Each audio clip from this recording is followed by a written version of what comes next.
Have you ever wondered why the first public miracle Jesus performed happened in absolute silence? Imagine a wedding feast on the brink of disaster because the wine has run out. And then the master of the banquet is suddenly handed a cup of the finest wine. He has no idea that it came from stone jars filled with water just 20 minutes ago. He does not know who made it, and the entire crowd at the party is completely unaware as well. If you wanted to launch a public ministry to let the world know that something unprecedented has arrived, you certainly would not do it this way. So why does God choose a small village to perform his first public miracle without making any announcement at all? Welcome to the video explaining the secret meaning of the first miracle Jesus performed in absolute silence. Today, we will explore this story and realize that the silence is not an absence, but rather the message itself, hidden in plain sight. The man in charge of the wine does not know what just happened. He is the master of the banquet, the person responsible for overseeing the feast, for making sure the food is served correctly and the wine keeps flowing and the celebration stays on track for what could be a week of festivities. He has just been handed a cup of wine by a servant. He tastes it, and he is so impressed by what he tastes that he walks across the room to find the bridegroom and tell him he has done something unusual. Everyone serves the best wine first, he says, and then brings out the inferior wine when the guests have drunk freely. But you have saved the best until last. He has just tasted the finest wine at the wedding. He does not know it came from stone jars filled with water 20 minutes ago. He does not know the man standing near the back of the room made it without touching the jars, without speaking to the crowd, without making any announcement at all. He does not know that the servants who handed him the cup are still processing the fact that they filled those jars with water, and somehow what came out was this. He has no idea. And this is where the first miracle of Jesus begins to reveal what it was actually for. Because if you wanted to launch a public ministry, if you wanted the world to know that something unprecedented has arrived, you would not do it this way. You would not perform your opening miracle in a village nobody has heard of, using containers meant for hand washing, for the benefit of a family the world will never know, in a way that the person whose job it is to notice the wine cannot even trace to its source. And yet, this is exactly what Jesus does. Why the silence? Why does the God who spoke the universe into existence perform his first public miracle without telling anyone what he is doing? Because the silence is not an absence. It is the message. This is the story of the first miracle Jesus ever performed and what he was hiding in plain sight.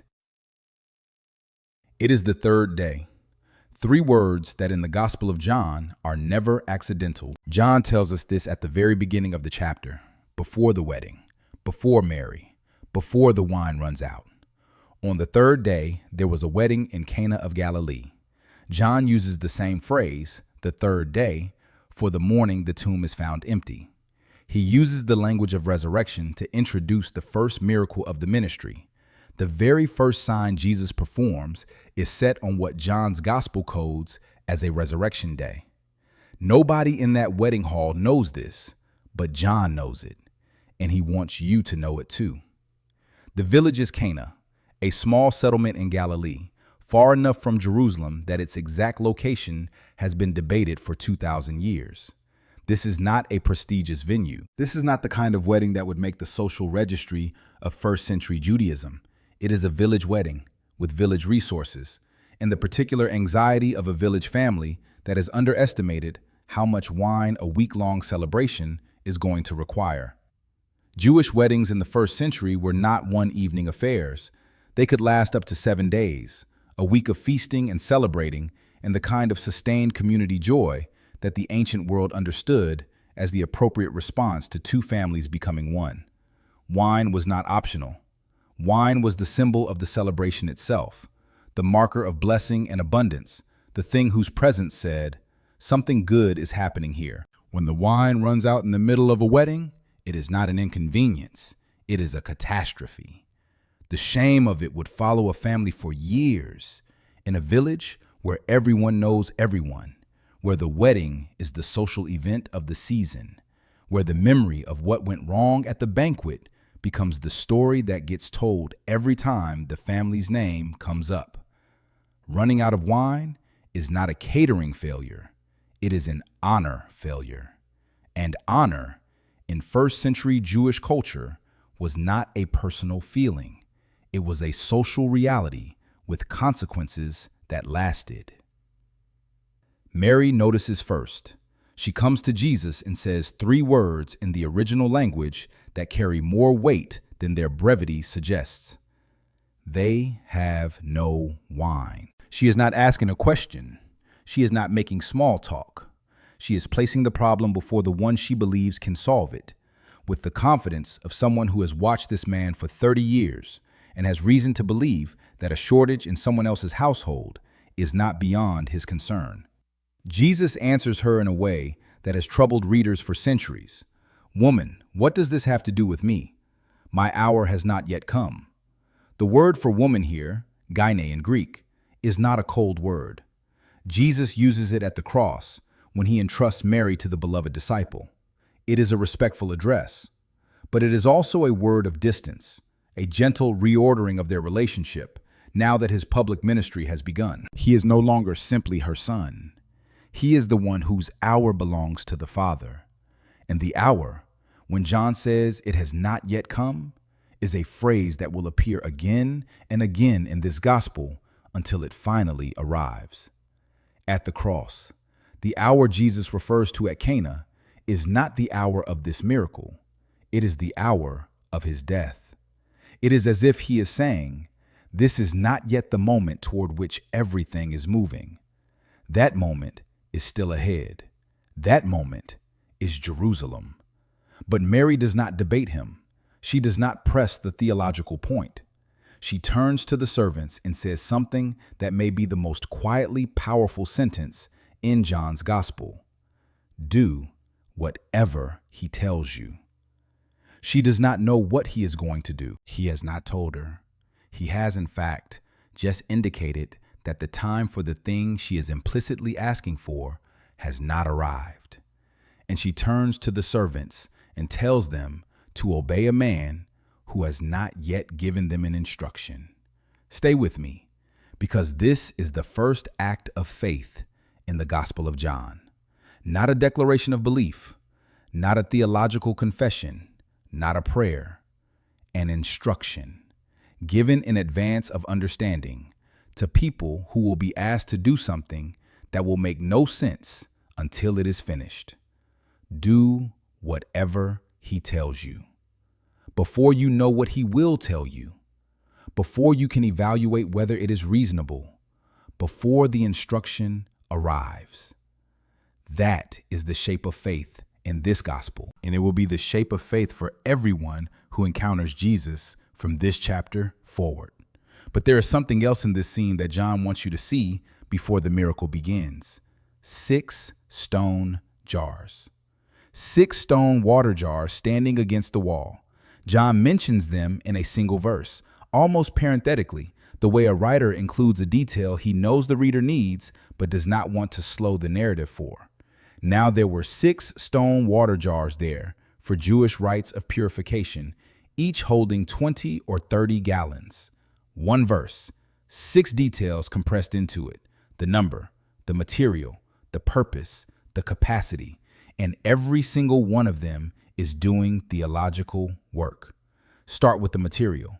These jars are stone, not clay, which was the common material for storage vessels in the ancient world and much cheaper to produce, not wood, stone. Archaeologists working in first century Jewish settlements have identified an entire industry of stone vessel production that was unique to Jewish communities in this period. The reason was purity law. Stone, unlike clay, could not contract ritual impurity under Jewish legal codes. A clay vessel that became impure had to be destroyed, but a stone vessel could be cleaned. So stone vessels were the preferred containers for water used in ritual purification precisely because they were the most legally reliable. They were the vessels the law trusted. They are standing against the wall at a wedding feast in Cana, and Jesus looks at them. He does not look at the empty wine jars. He does not ask for new containers to be brought from somewhere else. He does not create wine from nothing in the air. He looks at the vessels the law provided for the purpose of making people ritually clean. The stone jars that have been filled and emptied and filled again at this wedding for days of ceremonial hand washing. And he gives a single instruction to the servants: fill the jars with water. Pay attention to what he does not do here. He does not smash the jars. He does not condemn them as obsolete, as part of a system that has served its purpose and should now be discarded. He does not replace them with something newer. He does not even comment on them. He simply tells the servants to fill them, specifically to fill them to the brim, not part way, not adequately, to the brim, until there is no more room. This is the first theological statement of the first miracle, and it has not produced a drop of wine yet. He honors what came before. He fills it completely, and then he transforms it. You need to understand what John 1:17 says before you can understand what is happening in that room. John writes it in the prologue, the 18 verses of theological density that precede the first chapter of events, as if he wants to give you the interpretive key before you need it. The law was given through Moses. Grace and truth came through Jesus Christ. Moses gave the law. Jesus brings grace. The stone jars of Mosaic purification rites are standing in a wedding hall in Cana, and Jesus is about to fill them with water and transform what they contain.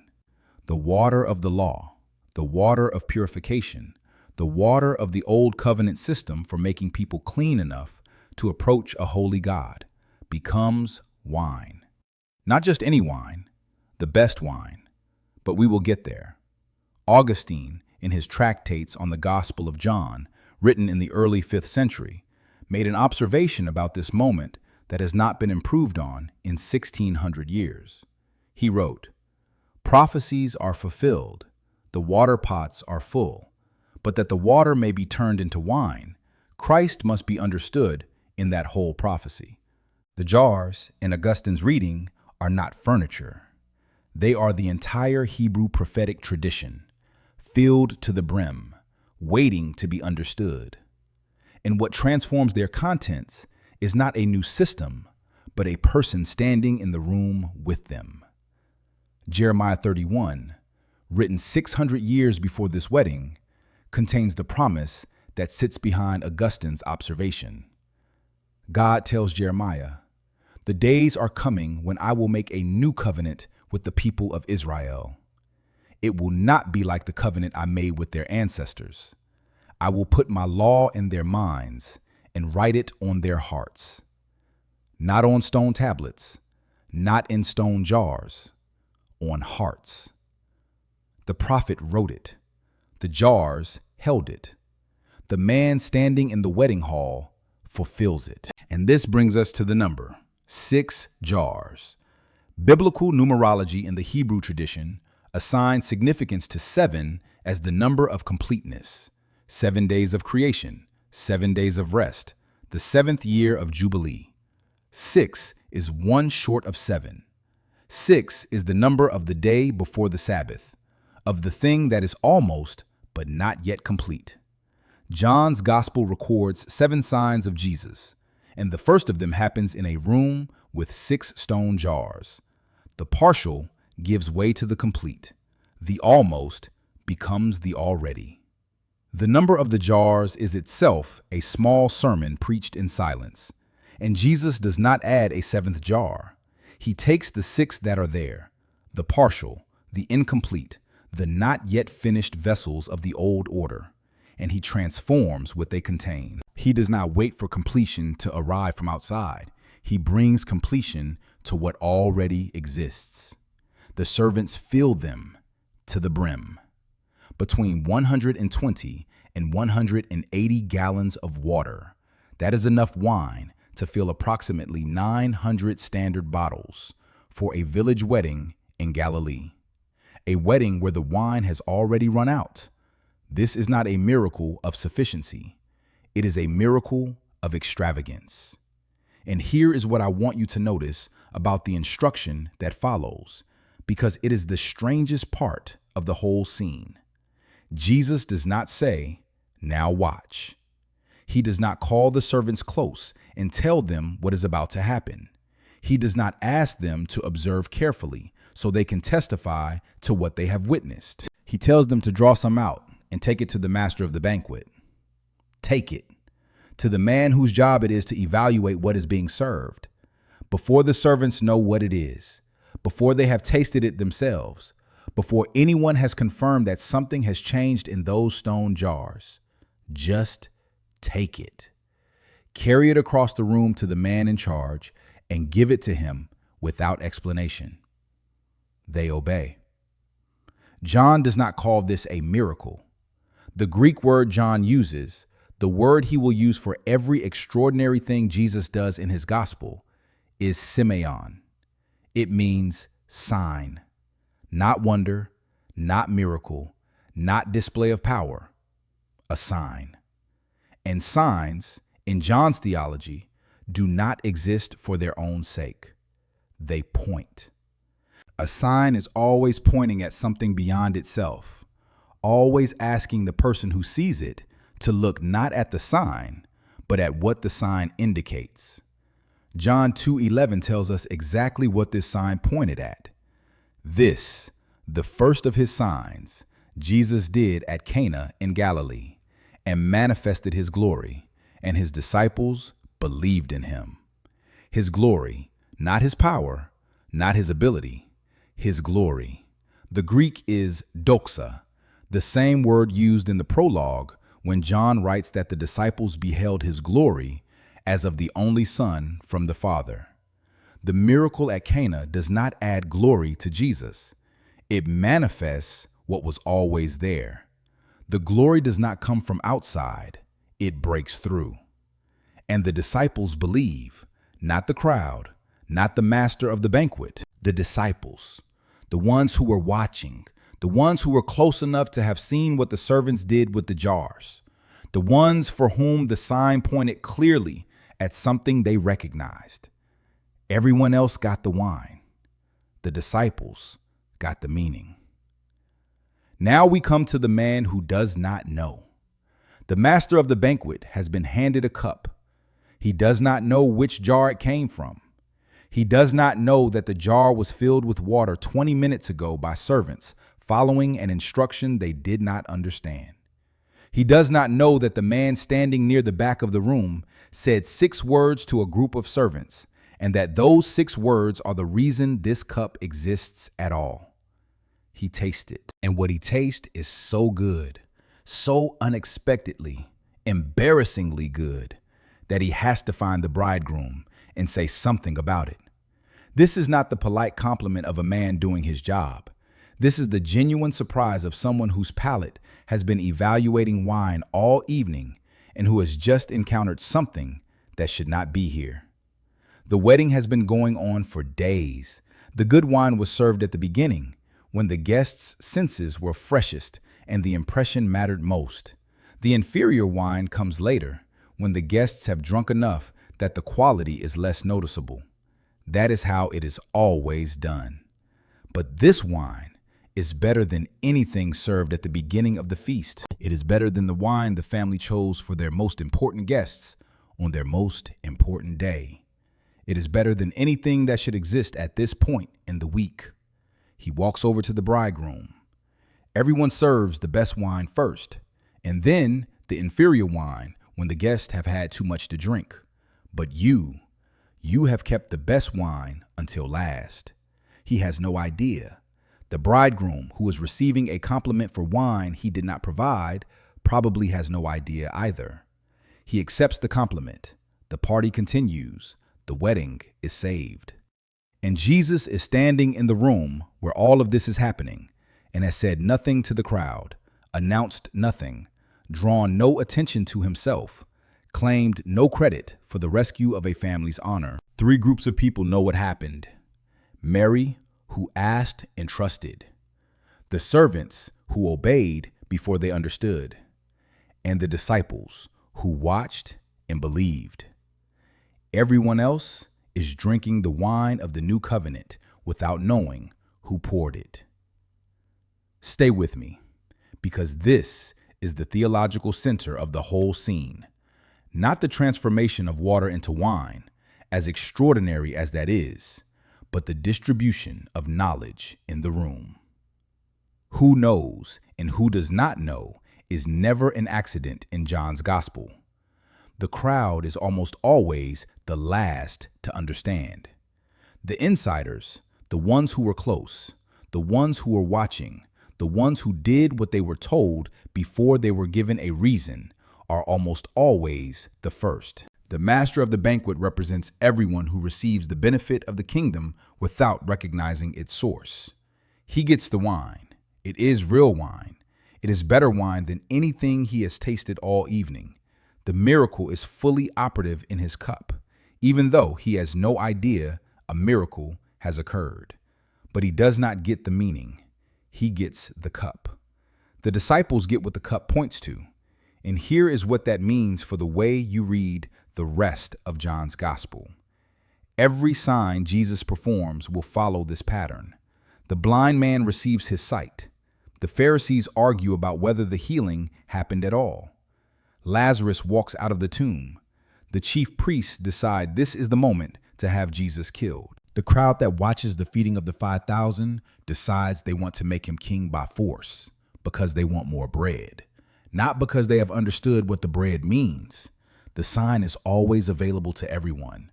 The meaning is received only by the ones who are watching in a particular way, with eyes prepared by the kind of faith Mary models when she tells the servants to obey before they understand. Now watch what the master of the banquet says. Really watch it, because in his unknowing compliment to the wrong bridegroom, he speaks the deepest truth in the entire passage. You have kept the best wine until last. He means it as an observation about hospitality, as genuine surprise that someone managed to serve better wine at the end of a week-long feast than at the beginning. But what he says is also the theology of the entire gospel compressed into a single sentence. 700 years before this wedding, the prophet Isaiah stood in the ruins of a nation and described what the end of the story would look like. He wrote it in Isaiah 25. On this mountain, the Lord of hosts will make for all peoples a feast of rich food, a feast of well-aged wine. He will swallow up death forever. A feast, well-aged wine, death swallowed. The master of the banquet at Cana is standing at the edge of that promise without knowing it. He is tasting the first small pour of a wine that will eventually be poured at a feast that Isaiah could only describe from a distance. When he says, "You have kept the best until last," he is unknowingly summarizing the entire arc of redemptive history, from Moses and the law and the purification jars to grace and truth and the new covenant and the wedding supper that is still coming. The world always serves the best first and the worst last. You get the energy of youth before the exhaustion of age. You get the hope before the disappointment. You get the wine before the water. The kingdom operates in reverse.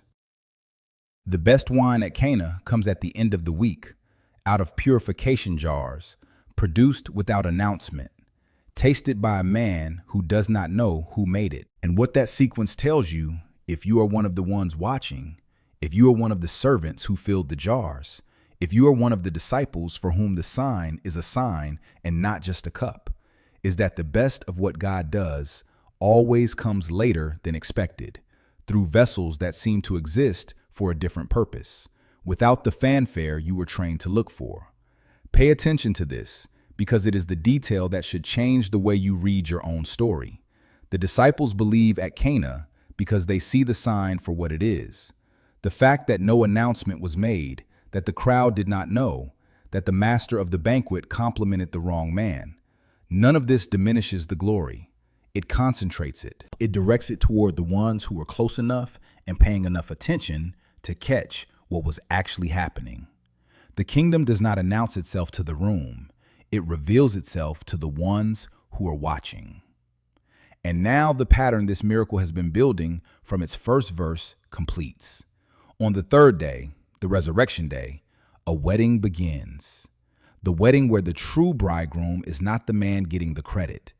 The wedding where Mary models the only faith that produces miracles. Do whatever he tells you before you know what he will tell you. The wedding where Jesus looks at 6 stone jars, the vessels of the old covenant, the partial, the not yet complete, and fills them to the brim and transforms what they contain without destroying them. The wedding where the first miracle is performed in 6 words to servants, in 9 words to servants, in nothing at all to the crowd. The wedding where the master of the banquet tastes the best wine of the evening and does not know who made it. And in that last detail, the unknowing compliment to the wrong bridegroom, the best wine kept until last, the whole gospel announces itself to the ones who are paying attention. Not with a shout, with a cup. There are 3 things I want you to carry out of this. The first is this: the kingdom does not announce itself to those who are not watching. The master of the banquet got the best wine in the room and had no idea where it came from. He received the benefit without the meaning. The miracle was fully real in his cup and completely invisible to his understanding. You can be in the room where God is working and miss what is happening if you are not the kind of person who does what they are told before they are given a reason. Faith in John's gospel is not the conclusion of an argument. It is the posture of a servant standing next to a stone jar with water in their hands, waiting to be told what to do next. The second is this: he does not smash the old jars, he fills them. Whatever you have been carrying that feels partial, incomplete, one short of what it should be, the 6 when you needed 7, he does not ask you to throw it away. He asks you to fill it to the brim and wait. The law was given through Moses. Grace and truth came through Jesus Christ. He did not abolish what came before. He filled it completely and transformed what it contained. What you think is empty and spent and past its purpose may only be a stone jar waiting for someone to say, fill it to the brim. The third, and this is the one I want you to sit with longest: the best wine is always kept until last. The world does not work this way.